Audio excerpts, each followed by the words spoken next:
Hello and good evening and welcome to the University of Houston School of Art in the Catherine G. McGovern College of the Arts. I'm glad you could be here tonight. We are coming to you via Zoom and the School of Art YouTube channel. I am Beckham Dossett, the director of the School of Art, and it is my pleasure to welcome tonight Candice Lin, the third of 6 distinguished guests who are part of our annual speaker series here in the School of Art. Our next speaker will be in the early spring, on February 24th, and that will be on campus in the Dudley Recital Hall.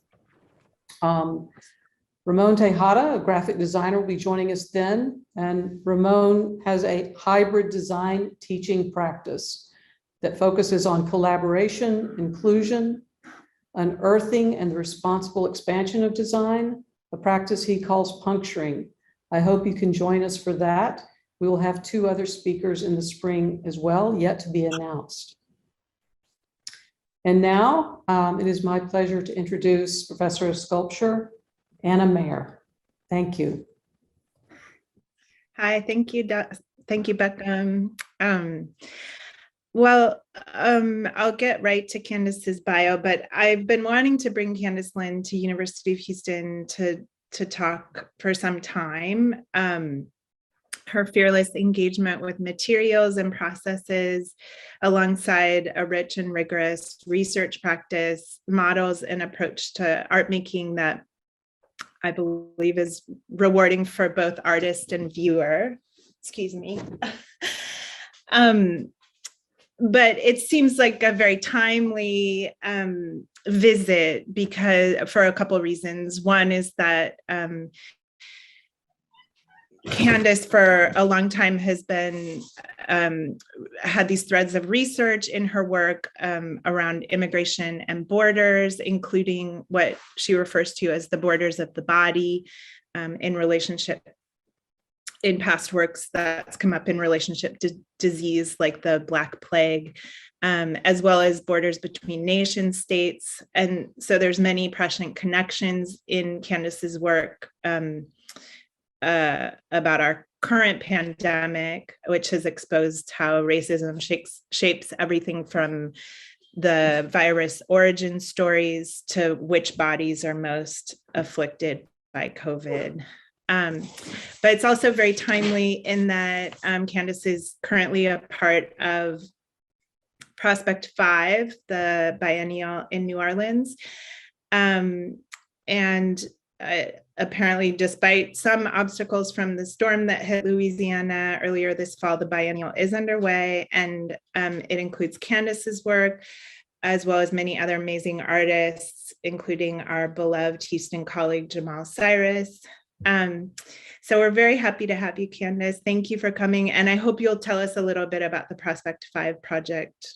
I don't know if you are, but I'm very interested to hear more about it, and welcome. Thank you so much. Thanks for the invitation to be here, and thanks to Beckham and David as well. Yeah, I wasn't going to talk about that project because I don't have the documentation yet, but I have one image and I can talk about it more if there are questions at the end. So I'm going to go ahead and share my screen. I haven't done this in a little while, so hope it all goes smoothly. Yeah, and so I thought I would talk to you all about the last 3 exhibitions that I installed this year and last year during the pandemic.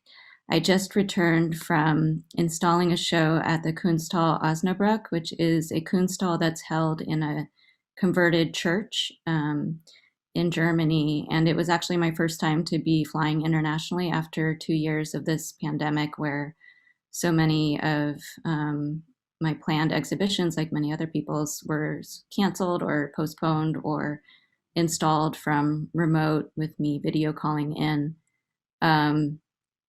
So this was really rewarding to get to go there on site and actually install the work. Spatially, it's a little hard to make sense of because the church is set up, it's very long and vertical and set up like a church where it's kind of based on a cross shape. So at one end was the trebuchet sculpture that you saw in the earlier image, and then at the other end, there are these ceramic sculptures, and in the middle is a video projection. And then to the side of the video projection is another sculptural work. The ceramic sculptures are present in the space burning incense and candles, and they're resting on these faux marble, red marble painted pedestals that are a reference to the red marble that was used in some churches to symbolize the fleshiness of Jesus's body.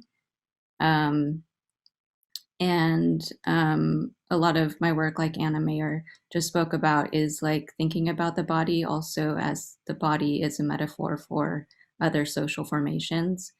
So there was no lighting in the church space besides the sunlight that came in through the stained glass windows. So I decided to take the opportunity to make the lighting quite theatrical.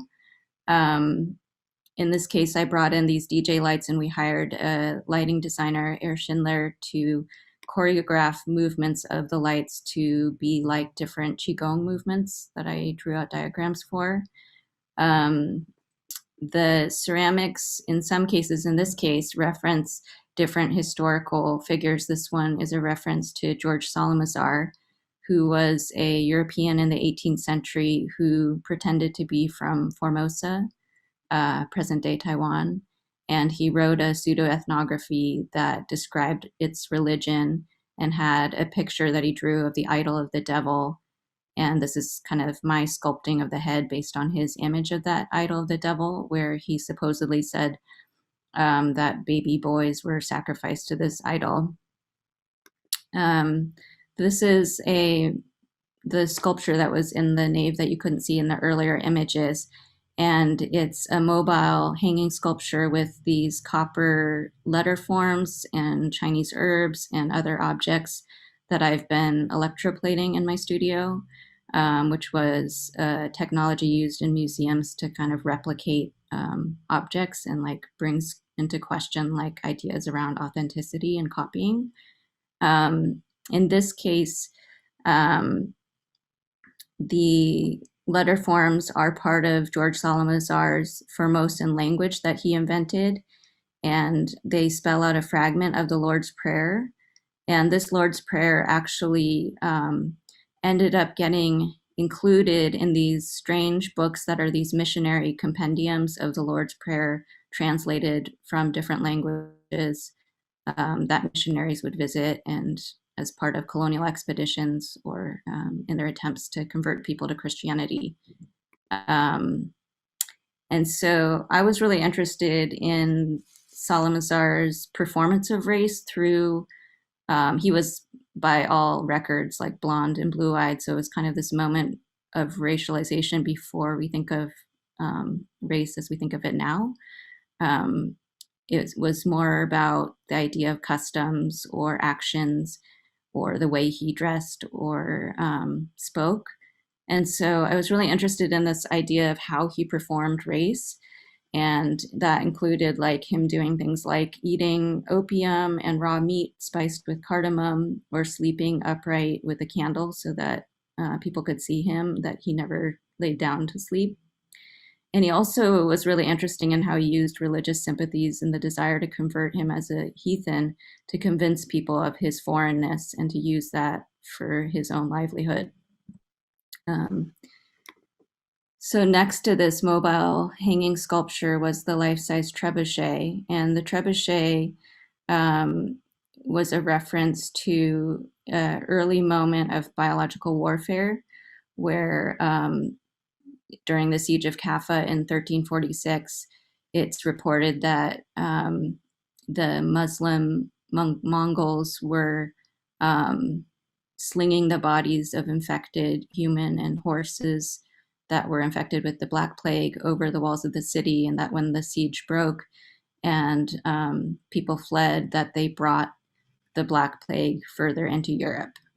So for me, I was interested in the way that this kind of religious, racial, and cultural othering is tied to this early moment of disease and like the blaming of contamination and disease on a kind of foreign source.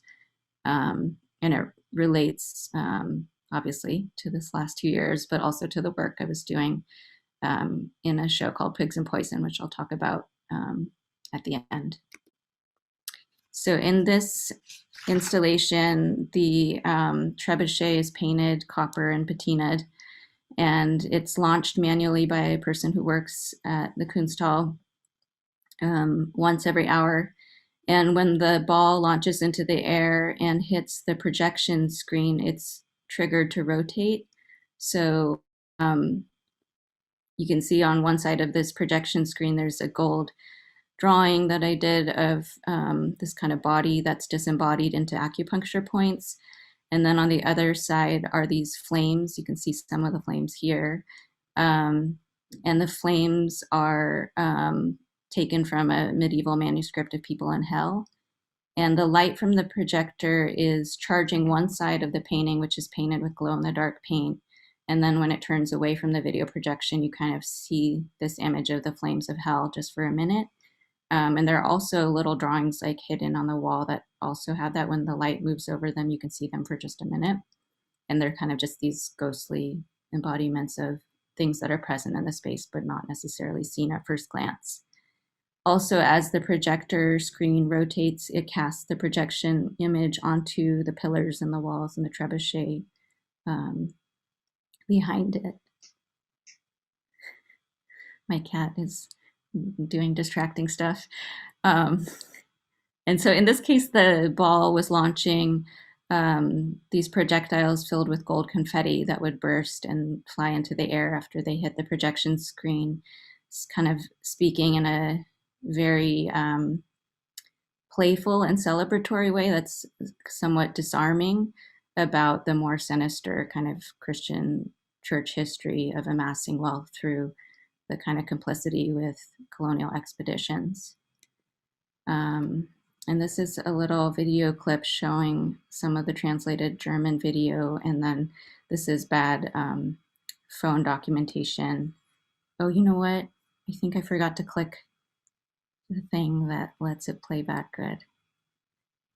Maybe I should stop share and just reshare for a sec. Yeah, okay.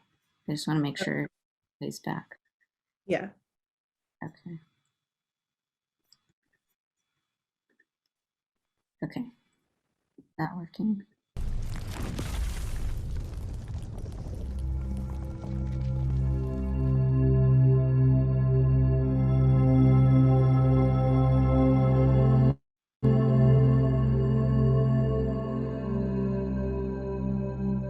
Hallo und herzlich willkommen bei Milli Free Work Weary. Wir bieten dir Millionen Möglichkeiten, unbeschwert zu sein. Ich begleite dich in eine Welt ungeahnten Friedens und innerer Freiheit. Lege deine Pfoten zunächst auf den Unterbauch und atme ein paar Mal tief durch. Langsam ein und wieder aus. Spüre, wie Energie und Bewusstsein in den Unterbauch fließen. Deine Schultern ziehen die Hände nach oben. Atme ein und aus. Wölbe den Rücken und kippe das Becken nach vorne. Atme tief in die Wirbelsäule hinein. Beim Ausatmen wölben wir den Rücken, kippen das Becken nach vorne und öffnen beim Einatmen die Brust.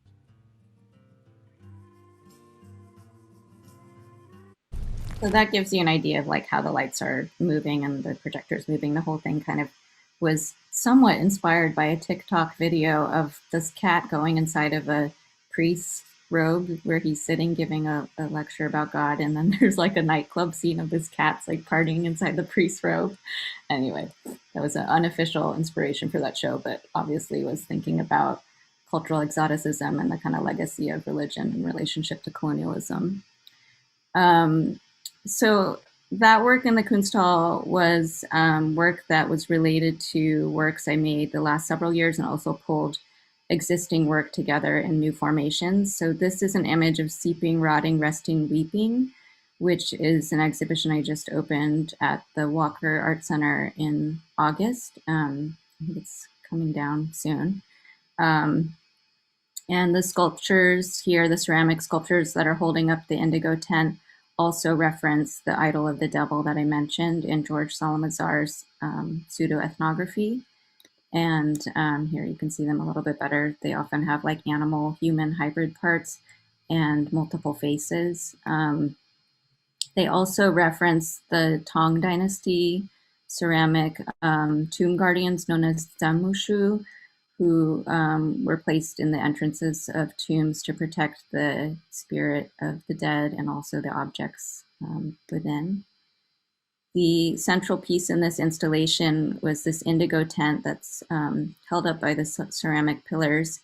And I created this piece mostly in my home and backyard during the pandemic because everything closed. So I ordered a big kiddie pool and dyed the indigo in it. I used the katasome method where you take rice and you steam it into little dumplings, and then you use that starch as a resist. I squeezed it out of bottles for hand drawing and also created hand-cut stencils.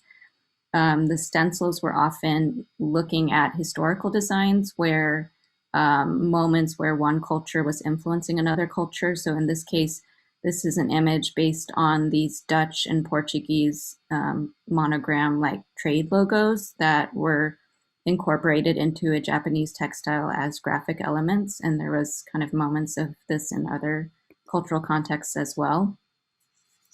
I got really interested in the process of making indigo, which was something I'd always been interested in but never pursued until 2 years ago. And a lot of my work in the past did deal with thinking about fermentation and bacteria and colors like cochineal dye, the color red. And so I was really interested in the fact that historically indigo was talked about as this animate thing. And this pink image here is just a research image to distinguish it from the background image, which is my drawing on indigo that later became the book cover for a journal I made. And the indigo was often talked about as a sulky baby that was angry and that you had to feed it offerings of sake and broth and keep it warm to keep it happy. So I really like the idea of like the material of the art making or the craft becoming this thing that you had to placate and like care for. And I also was really interested in learning about indigo because it's a plant, and I have been really interested in different plant histories, especially as they're tied to plantation economies. And so I was also learning about indigo as a medicinal plant and the way that it was used for digestive illnesses or for bug bites or skin and topical diseases. But indigo is also considered toxic when it's absorbed in too great of an amount. And there were accounts of the British colonial India workers getting sick from being submerged in what was called the devil's tank for too long of a period. And that's the image in pink here. The panels were all sized so that they could be unhooked and worn as individual garments. So I was thinking a little bit about nomadism as well, like in the tent structure, being a thing that you could also cloak yourself within. And this is just some images of it in the backyard. And visitors were invited to come into the tent, which was a little optimistic. I made this piece like thinking, what do I want to make after the pandemic? I want to make a work that's really tactile. And then it somehow didn't occur to me that maybe the pandemic wouldn't be over. But Minneapolis visitors were surprisingly willing to engage. So there are a lot of images I saw of people going inside the tent, and those little cat pillows, you're invited to rest your head on them. And there's an animation you can't quite see in the image here that's playing on a little TV inside the tent. You could also stick your head out of the holes in the panels and watch the Qigong video that was a version of the video I just showed a clip of. There were also these works that I call tactile theaters, which are made out of, in this case, this one is made out of scagliola. And again, thinking about that red marble and its way that it stood in for the fleshiness of the body. And I thought about this as a kind of surrogate body that two people could sit on either side and touch at the same time as they get used to the idea of touching each other again, post-pandemic. This one I made thinking about Jan Svankmajer, the Czech animator and artist who made a lot of tactile work about food and the body. here's a detail of it. And then I use the Scaliola process, which mixes plaster with hide glue and pigment in my piece for Prospect, which I mentioned at the beginning, but I'm not going to really talk about. But I was really interested in thinking about how these metaphors of the body and animality and fleshiness play into some of our early discussions in the courts of law about citizenship and who gets to count as a person and a citizen. So I was looking at the slaughterhouse cases as one node of my research in Louisiana for Prospect 5. This was the other tactile theater that was part of the Walker installation. This one was after Noguchi and was thinking about his models of playgrounds that he made for imagining children rolling down contoured landscapes, but also thinking about his internment in the war camps and how he went there at first voluntarily to try to also think about changing and beautifying the landscape to make it more habitable, and then wasn't able to actually have the power to create any of those changes. This is an image of the journal I mentioned with the image which was the book cover. And the journal was mainly notes from my research about different dye materials and things, as well as notes, personal notes about how the year was going for me and what was coming up. In the background there, you can see the English version of the Qigong video, which was different than the German version that I just showed you a short clip of. This one had this kind of like green spam conversation that would pop up every now and then all these cat memes would take over the page. And I can show you a little clip of this, although maybe we're running out of time. Centered and relaxed, and notice how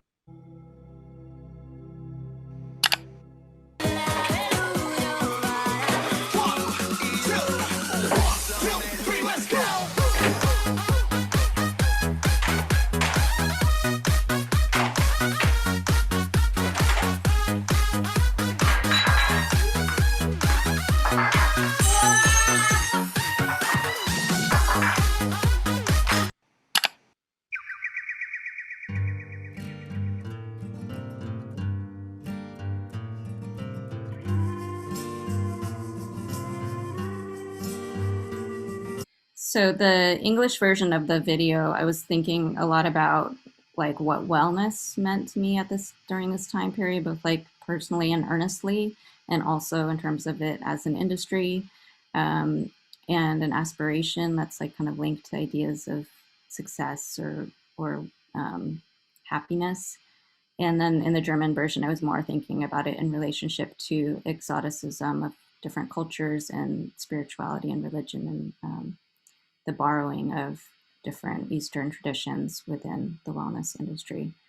So the cats that are in the animal memes that are in the video actually came out of conversations that I had when I was remote installing Pigs in Poison, which is this last show that I'm going to talk to you about, that opened at the Times Museum in 2021 in March. And this was a show that happens to be about disease and national boundaries and borders of the body, both the national body and the individual body.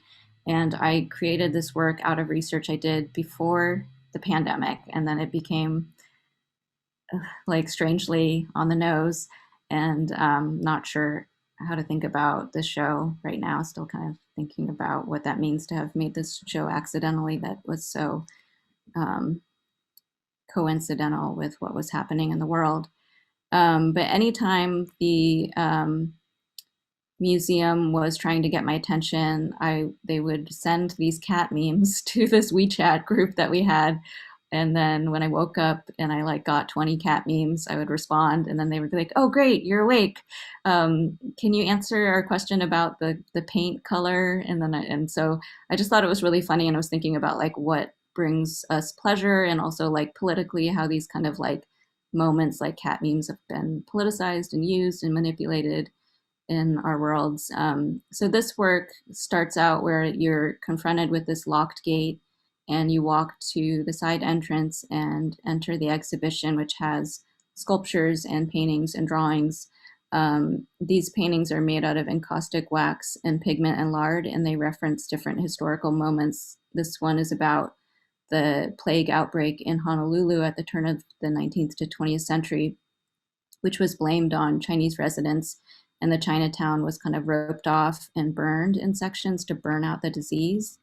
And the same thing happened in San Francisco, in the Chinatown there, and rats were collected in the Chinatown as a way to kind of link animality with the Chinese residents who were said to eat the rats and cause the disease to be spread. There was actually no proof that that actually was the case. So this is an image of people collecting rats and then dissecting rats to be used as kind of proof of the source of contagion.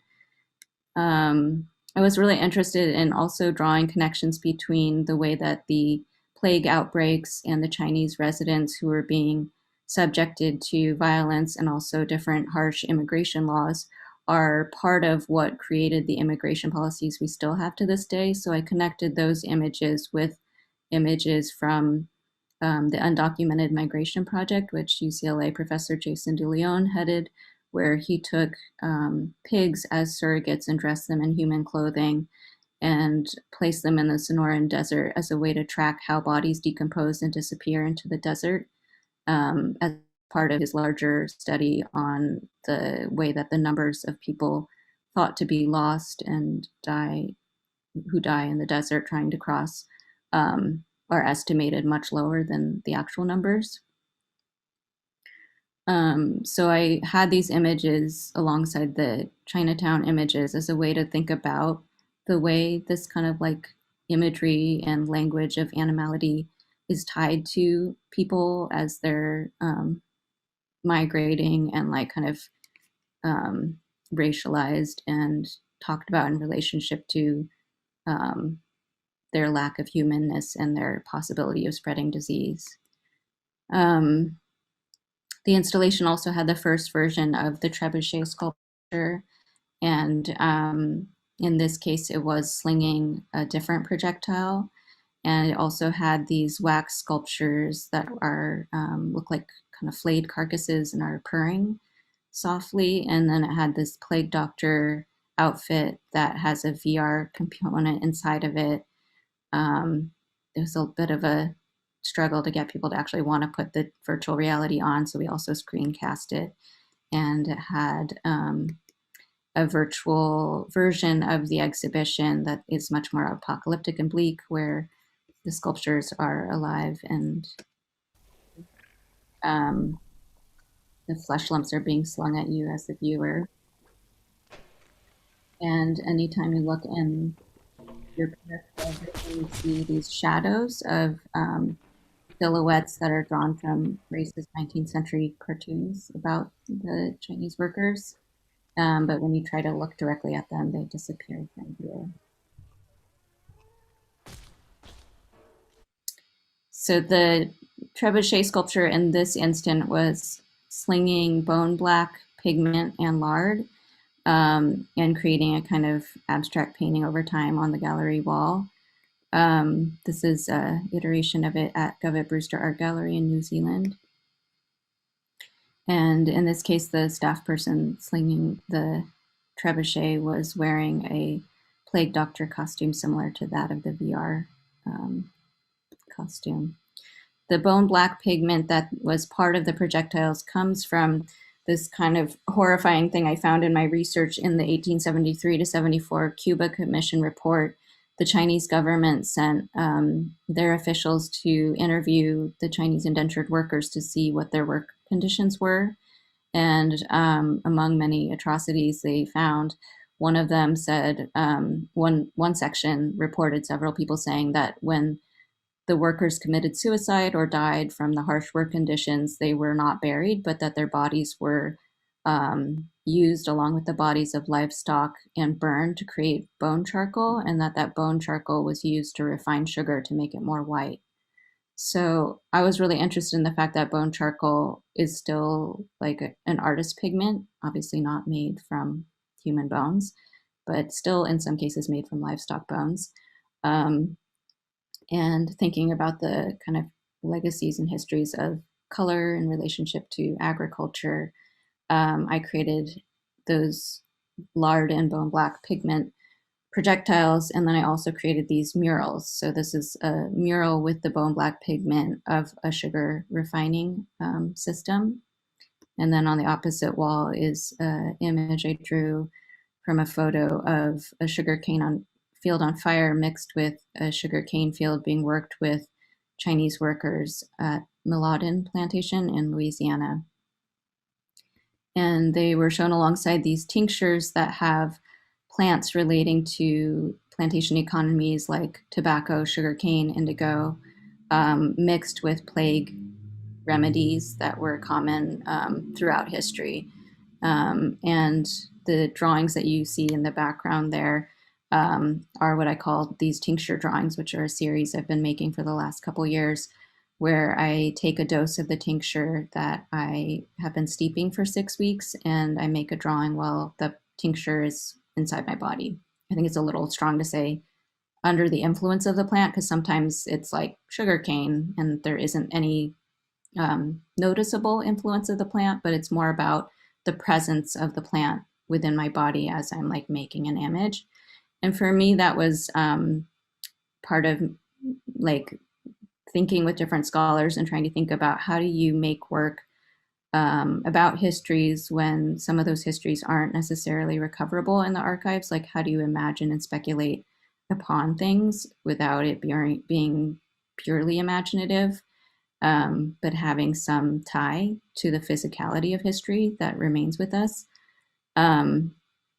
So I created these drawings. I made the ink for them out of oak gall ink, which is important to me because oak gall ink, or it's also called iron gall ink, is the ink that was used for most European medieval manuscripts for the kind of early archives of history.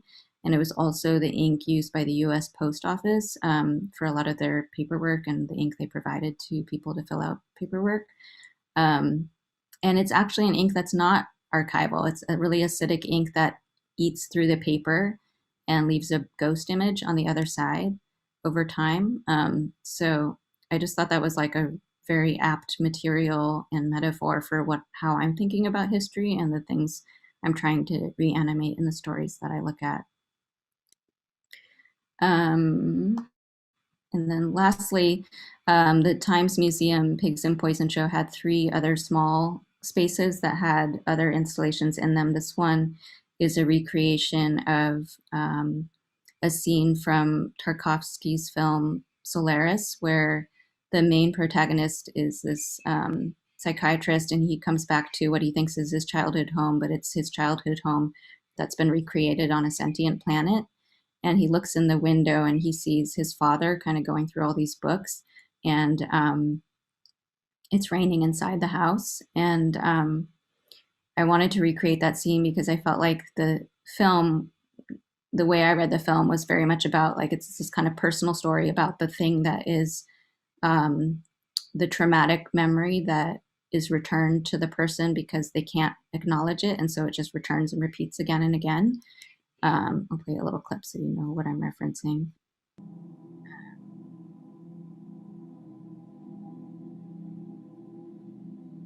So that's kind of the scene I was trying to create without the father.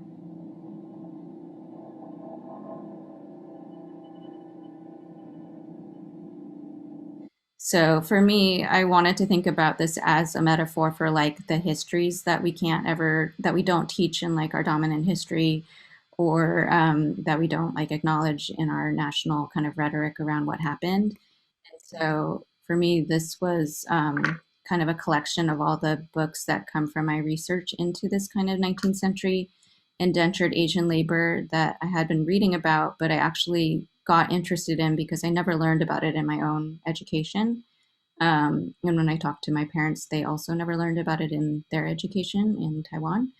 And so it's this interesting gap in history. And there's a scholar, Lisa Lowe, whose work I really admire and have learned so much from, where she talks about the importance of looking at histories that aren't taught or are kind of skirted around, to like ask the question of like why is that, what function does that erasure play?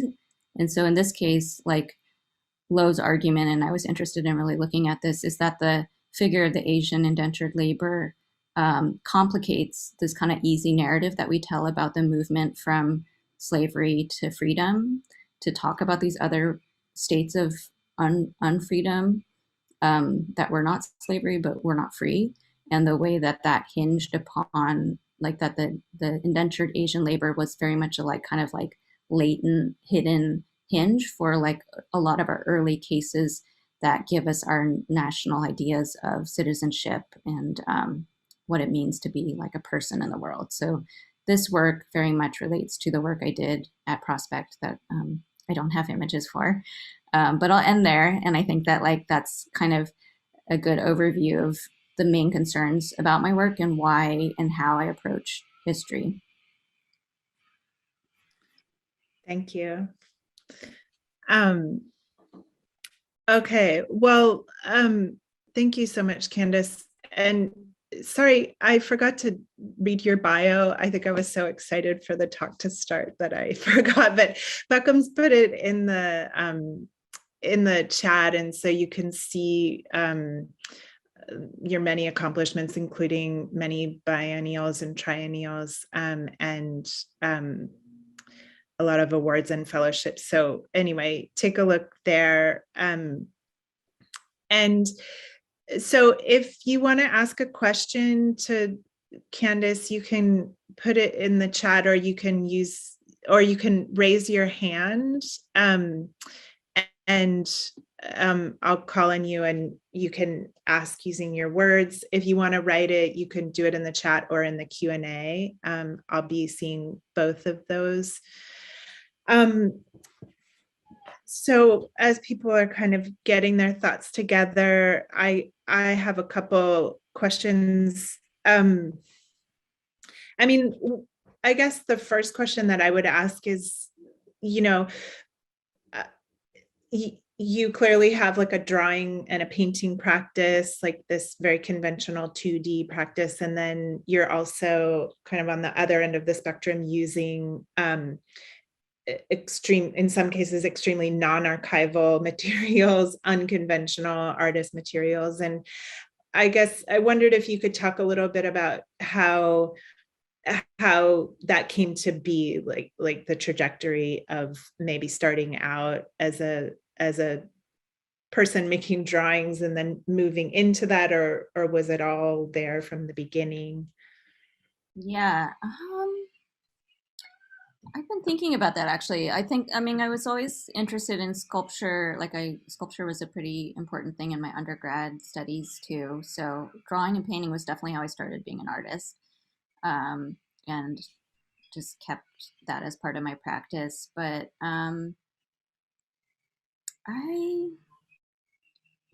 think I was always interested in making sculpture, and I had a professor at Brown, Professor Richard Fishman, who I recently was back in touch with.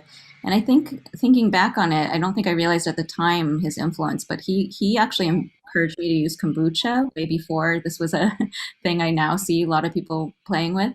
And it took me a while to actually make it in a work in a larger way, which was my first work using it was probably 2015. But he encouraged me to experiment with different materials. I was doing stuff with wax, latex, and then like the interest in plants and herbalism and distillation, that actually was just something I was doing in the studio, but wasn't part of the work itself. And then I think it was for my first show in Europe at Gasworks in 2016. The curator, Robert Leckie, and I had really great conversations because I kept trying to be like, and then what do I make out of this thing? And he's like, why do you have to make anything? Like maybe the process is the thing. And then that was this genius enlightenment that he gave me. And and really helped me understand that that was what I was trying to do in these other gestures.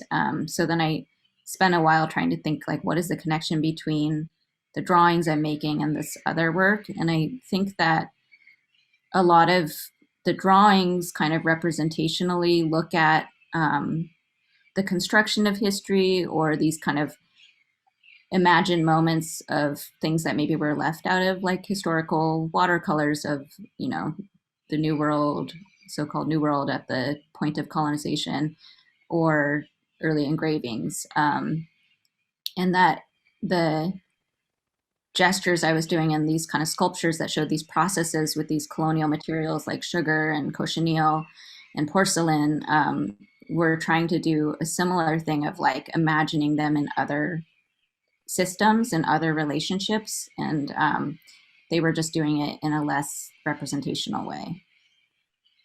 The green parrots are going nuts outside my house. I don't know if you hear this like squawking, but this is an LA thing where they come to different neighborhoods, and anyway, they're being very loud. Yeah, I guess I was also just kind of thinking about those processes, especially ones that are using cultures as almost like, well, referencing these histories that haven't been visible or haven't been preserved. And so then working in with these kind of time-based materials or something is like invoking how things can be lost or can be just in one era and not archivable. I think for me, like, the question of scale is super important. Like, I'm always really interested in using like the micro scale of like bacteria or the viral or insects to think about like a decentered point of view of like human history, and also just like how these things that seem insignificant and invisible have such huge effects on human history and non-human history. But also, yeah, all these other things that we just talked about as well. But yeah. Mm-hmm. Zulma Vega is asking, could you elaborate on the resist process you used for the indigo work? Yeah, it was cool because as I researched it, I realized that in so many different cultures, the main starch that people eat has been used as a resist for indigo dyeing. So you can use cassava like they do in Nigeria and for the dairy fabrics, or you could use rice like they do for a lot of the Asian indigo prints. And in some cases, wax has been used, but also wheat has been used, and clay. And so in the katazomi process I used, it's just like you take glutinous rice mixed with rice bran and you steam it for like 2 hours into little dumplings, and then you smush it up, and I mix in like some salt and glycerin, and then you can just draw with it with a paintbrush or with a squeeze bottle, and you let it dry overnight, and then you dip it in the indigo, and it resists the indigo dyeing the section that it's in, and then you wash it off later. So it's this very organic process, very pleasurable process. Also, the rats that got infested in my studio really like to eat it. They ruined some of my panels right at the last minute when everything had to be done, and it was a real crisis. Wow. Because the starch is still in there? Yeah, because it's just like eating a little rice cookie, right? Yeah.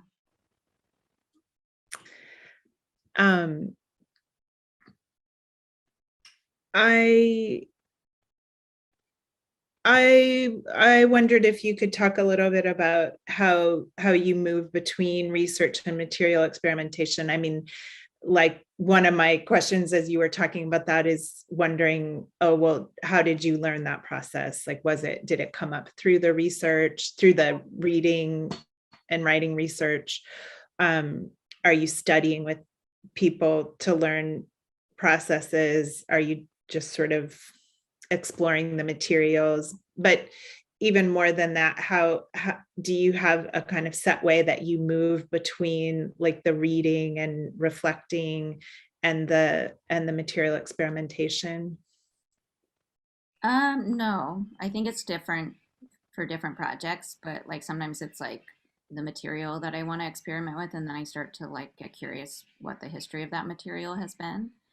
Um, and then sometimes it's from reading something, and like usually there's some like footnote that I then try to pursue or like find more about, and then it's often like these dead ends that I reach that lead me to think about what the work could say in relationship to those dead ends of that type of research. Um, yeah, I mean, I don't know. I always felt like I researched wrong or like wasn't a real researcher. Like I got a couple research fellowships and I felt like such an imposter. The first few times I actually went to places to go through their archives. Um, but I kind of think all researchers maybe are inventing their way along. So I've tried to come to terms with that feeling as an artist researcher. But yeah, I don't know. I think I just really love the place where you're experimenting and you're reading and learning stuff, and I less love having to make it into a complete work that gets shown. Although it is nice when it's like, installed and you get to see it all come together. But my favorite part in the process is just the experimenting stage and the reading about stuff.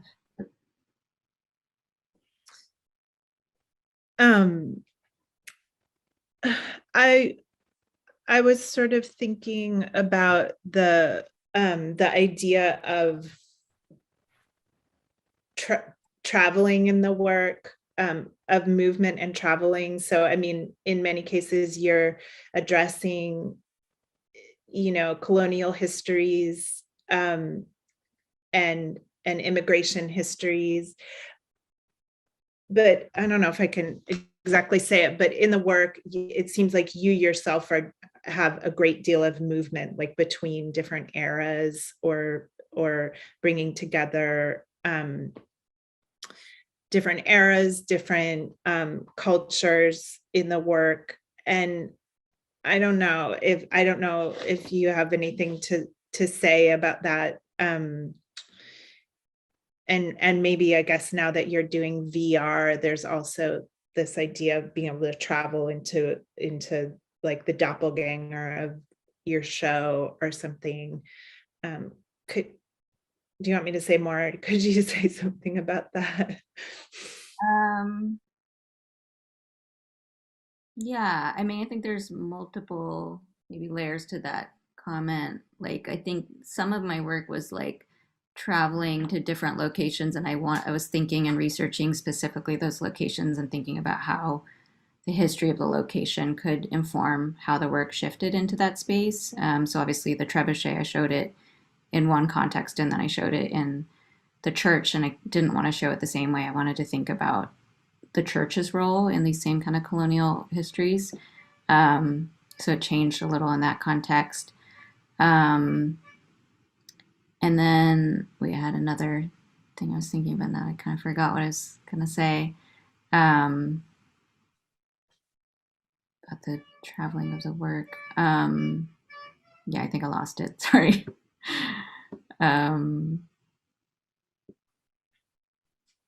But I think, yeah, I mean, I'm often thinking about like what are the global connections of this history or these different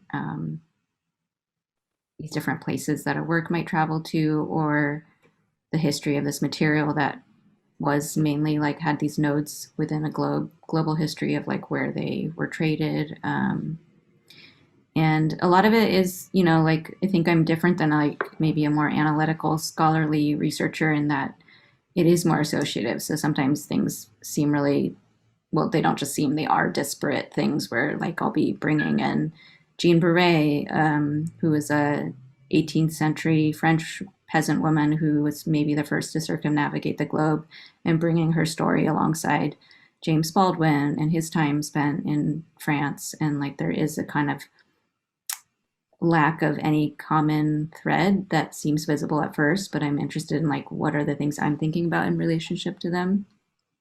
So there is a way that I give myself the latitude to bring things that maybe don't seem like they fit together and bring them together. I think that was another part of your comment. I have a question that's maybe a good follow-up to that. And one of the things that I really respond to in your work and love about your work is how interdisciplinary it is. And you just seem really fearless in terms of trying new things and incorporating VR and kinetic sculpture. And I'm curious, how do you share that enthusiasm and curiosity with your students? We get so focused at the undergraduate level with teaching skills and craft, and I'm just curious how that translates in the classroom for you. That's a good question. I think a lot of it is teaching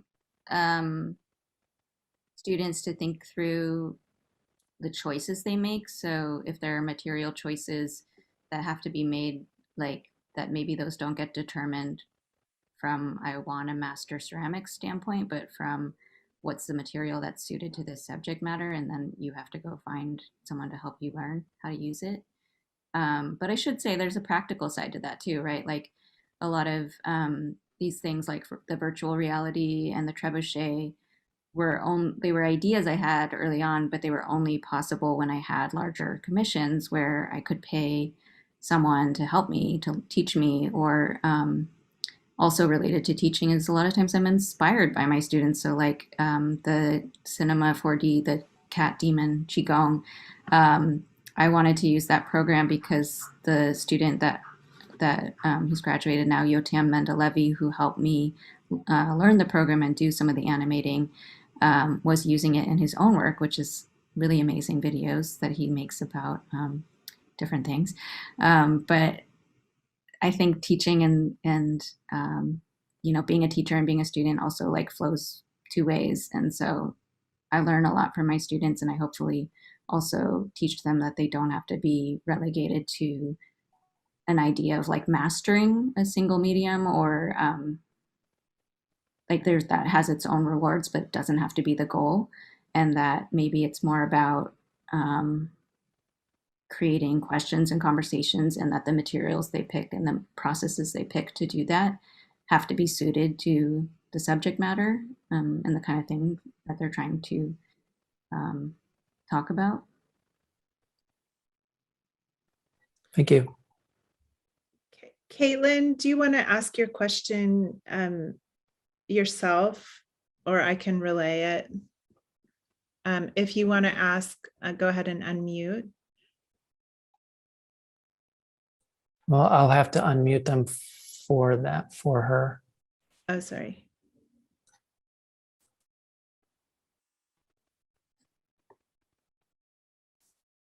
Yeah, perfect. Thank you. Yeah, you said that. I was like, I don't know how to unmute myself. So I appreciate that. I was panicking for a second.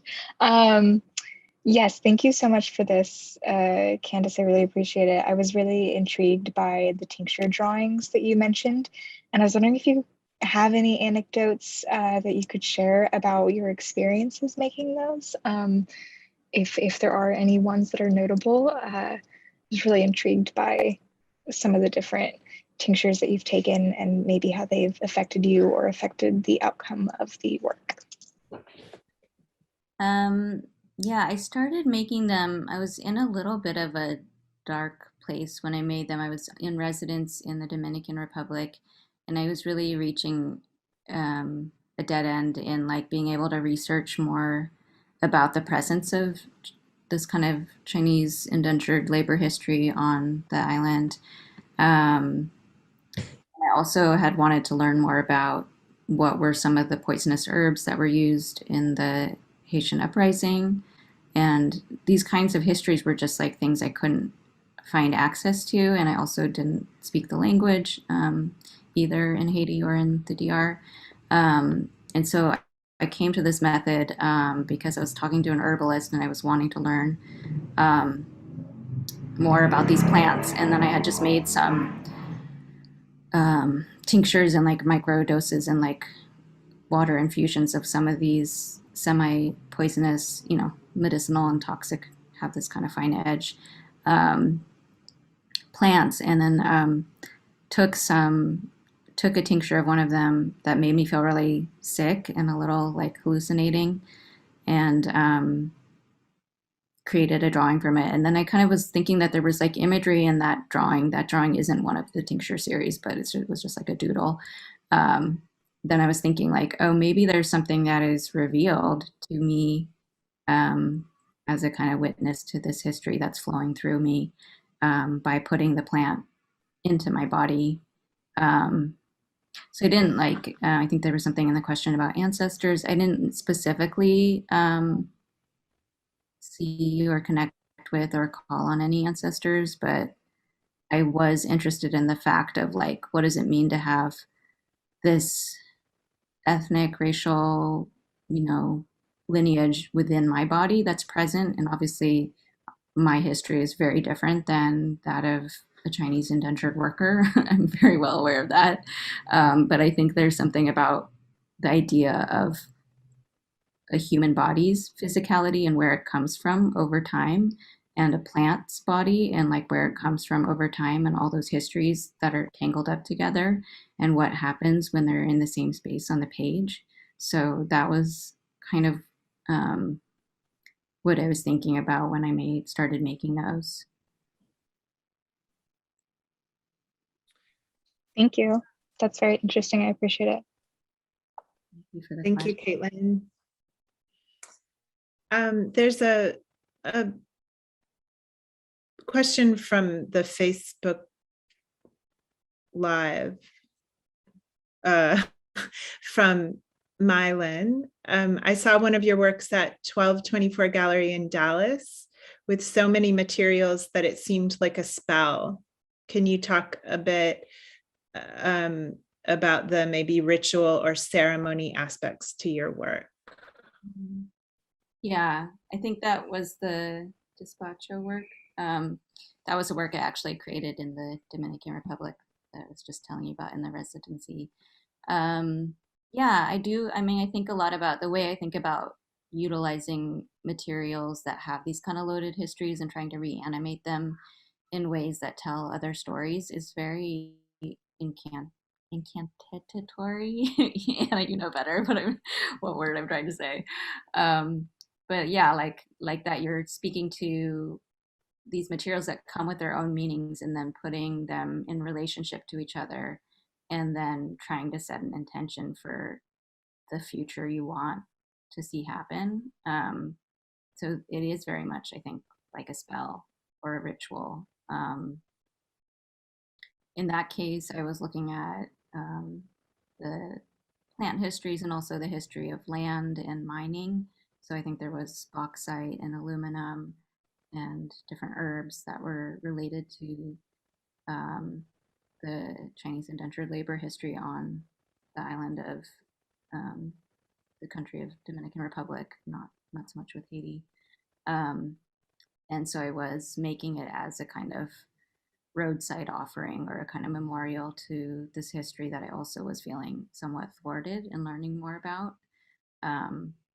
Just like, maybe I don't have the right to learn about this right now. Maybe this, dead end is for a reason, and I'm just going to make this piece as an offering to this history and let it rest maybe in a different way. And maybe there's not that much I can do to change it, but that's my own small gesture in that way.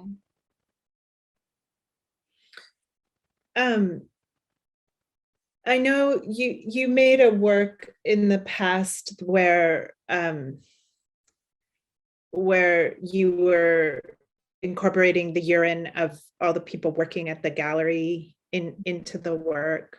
And I don't know, something about the way that you answered Mylan's question made me kind of think about you thinking about the staff of the places you're showing as an audience? I mean, obviously they are an audience to every, museum staff are an audience to every show. But I just wondered, whether it's something in particular that you think about, because those are the people that are handling these materials and with them day to day, in the presence of them day to day. Mm-hmm. Yeah, that was the work, A Hard White Body, which had 3 different iterations. And in the first one, there was a life-size porcelain bedroom kept pliable and uncracked by the daily urine that the people who worked there, but also any visitors were invited to give. And then it was distilled and misted onto the sculpture. And it was maybe twofold, threefold. In part, I was thinking about what does it mean to take a waste material and use it as an act of recuperation and care. And then 2, I wanted to change like the professionalism or clinicalness of the workspace and to like introduce intimacy and warmth that happens when you're all peeing and smelling each other's pee and like making jokes about that in the space of working together and installing. And then 3, like involve and implicate the actual people who see the show and take care of the show in the making of it and the kind of continued maintenance of it, because that's there anyway. It's just usually maybe not as visible or apparent as when the work is so fragile. Yeah, thank you. Jillian, would you like to ask your question, or would you ask your question with your words?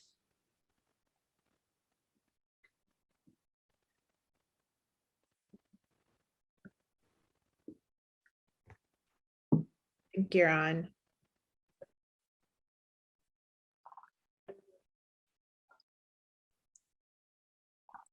Maybe not. Okay. Jillian's question in the chat says, I wonder if you have hopes or ambitions for how your work works in history. I'm thinking of your pieces that have to do with wellness and if change or rebalancing is possible via the work. Mm-hmm. Well, I mean, I feel like there is a part of me that is an eternal optimist.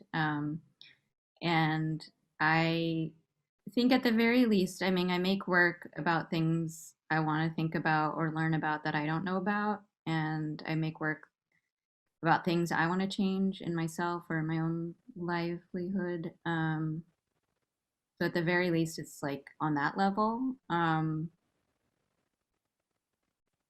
I hope that it makes part of a conversation around, affecting other people and like raising those questions for the people who see the work. I also like feel like the gesture of art is both limited and grand. Like who gets to see it is limited, and then there's also the power of a story, and that does sometimes travel. And I think art can make gestures that do provoke and cause people to change things that like maybe they just went about their way unquestioned. But I think my hope and ambition for my work is maybe more modest. It's more personal. Um, like sometimes people ask if the work is like didactically meant, and it's really not meant to teach anyone any specific thing. A lot of times the research is like there if people want to read more, but it's not forcefully there. It's kind of like that was interesting to me in learning about to make the work, but it's also a sensory experience, and it's okay to me if people leave and they don't necessarily learn all the research I learned, or they don't change, or they don't question things. Like that's beyond my control. But yeah, I don't know. I'm a Capricorn. I have a very practical side. So I think, like, yeah, I hope the work makes people change and have different conversations and think about the way history is living into our present and like what kind of futures we want to make instead. But I don't know if I really can do that much. It's a collaborative effort. It's a good thing Capricorns are stubborn too. Paul Kittleson, do you want to be unmuted and ask your question? Hello. Hi, we hear you. Can you hear me? Yeah. Hi, Candice, thank you so much for this presentation. It's really been great. I was just thinking about how the depth of your work in terms of the medium and the ideas and the cultural references. It's just so rich, and how you filter this all through your own kind of personal experiences and somehow internalize all this. And I was just a little curious as to if you'd share any of your biographical or your personal experiences that you feel have kind of molded your own lens or your own filter, and how that might play into what brought you to where you are with your work. I mean, it's a hard thing to answer because, like, of course, it's my work is very much affected by who I am, my embodiment moving through the world and my experiences, but not always in ways I can track, like one-to-one. But, you know, like a lot of the work about porcelain was thinking, and a lot of the work about the kind of Chinese indentured labor is thinking about my own subject position as a Chinese American and like grappling with issues of diaspora and loss of knowledge about Chinese culture and like my feelings of sadness or, you know, guilt around that. And it's not necessarily present in the work as such, but it is a motivating factor in making me want to read about certain histories and think about them. So like I often actually resist an identity-based reading of my work because I think that the work isn't really identity-based.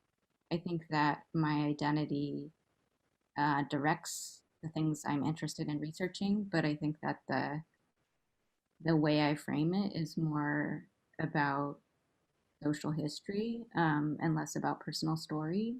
But for sure, personal story is there in the background and in terms of like why I make work. And then during the pandemic, I got extra indulgent that way and was making like paintings of my cat and stuff. And no one was supposed to see, but then they got seen anyway. He had his 15 minutes of fame. Well, thank you. Thank you. Thank you, Paul. So we can do one or two more questions. I mean, I've got more, but this is our chance to ask Candice. I wondered if, could you just talk a little bit about the flesh lumps? And like how what they're made of, or I don't know. Yeah, how are they kind of framed when they're in the space? Do you identify what they're made out of? Yeah, they're made out of fiberglass and resin that's been painted with encaustic wax and lard. And they have Roger purring inside them. And I actually felt kind of dissatisfied with them as sculptures because, you know, a lot of my works change over time and don't have a set form or are more like propositions I set up in a space and then they become their own thing. And I made them because I got really excited about the way the wax was looking and I wanted to make a large thing and like have the chance to play with the surface of the wax. But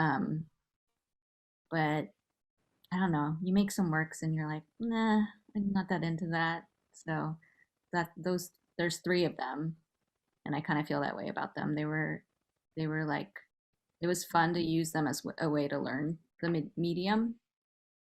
But I don't know, something about how like they're just so traditionally sculpture, like they don't do anything. I mean, besides the way art does things. But Was the plan all along that they were going to be catapulted, or no? no, they were just meant to be these like objects in space that help you understand the trebuchet as being linked to this history of the Siege of Kaffa.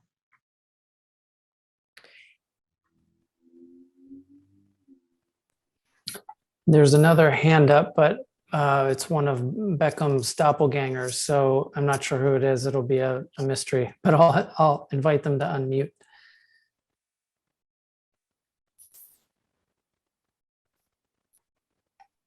Whoever had their hand up. Hey, can you hear me? Yes. Oh, I just had a quick question. What VR platforms do you use? So I worked with somebody named Clifford Sage. He has his company making VR, and we used the Oculus Quest as the headset that we used. And I don't actually know what the program he used to what the animation was, but I would basically photogrammetry scan all the sculptures and send them to him, and then send him a storyboard of like the animation that I wanted to happen, and then we would talk through how it was animated in real time and real space. All right, thank you very much.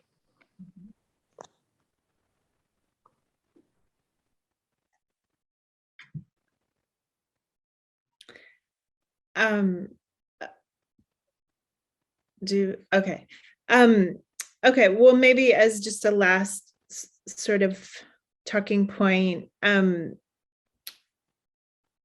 trying to decide which to ask. I guess you talked about in another talk about how your aesthetic is sort of from the 19th century, or you think about it that way. And I just wondered, how that's working with, as you kind of make videos and now are working in VR, and just if you could talk about that kind of stylistic thing or set of aesthetic references that you have. Yeah. I think I was saying that kind of in jest and embarrassment. Like I don't set out to have a 19th century aesthetic. It just happens. Yeah. And I think a lot of that is just like, growing up kind of somewhat protected from pop culture and not watching TV and reading a lot of Victorian novels and looking at like pictures of engravings. My aesthetic just got formed in a certain way. But it's something I actually kind of like try to push against, because I think I worry sometimes that the work can feel like outdated or overly precious. I'm actually working on something right now that I feel like has this problem.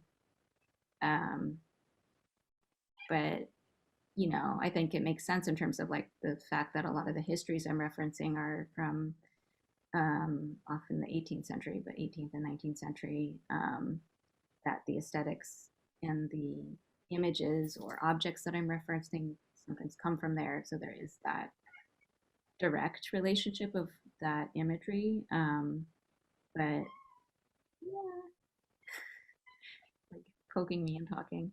And yeah, but it's not something I like purposefully try to have. I would like to push up against it a little bit. And I think things like the VR or the Qigong animation with Cinema 4D are ways I've been trying to like bring other kinds of aesthetics in. Yeah, I had never thought about it before with your work. I mean, I haven't seen everything, but I hadn't ever really thought about that. I mean, the reference for like the porcelain work seems much more like modernism or 20th century or something. But anyway, thank you. Thanks for saying that. Well, if there aren't any other questions, I think that's a fine place to conclude. And thank you so much, Candice, for bringing your work and showing us all those great images and really kind of giving us a view into where you are right now and what's happening with the practice. So I hope that I hope I get to see Prospect 5 in New Orleans, and I hope other people from Houston are going over to see it. And if so, we'll get to see your work in person. And I really look forward to it. Thank you so much. Thank you. Thank you all for your great questions too, and your attendance for coming. There's also a smelly, touchable part of the Prospect installation. So if you go, make sure you touch the fat infused with the smell of decay. I shall. Thank you, Candice. It's quite an invitation. Thank you. That's a great note to end on. That encourages to go even more. I want to echo Anna's thanks, Candice. I really enjoyed the lecture. And thank you, Anna, too. It was a great conversation. And thanks, everybody, for coming out tonight, I guess. And have a wonderful Thanksgiving. Yes, We'll see you all later. Thank you.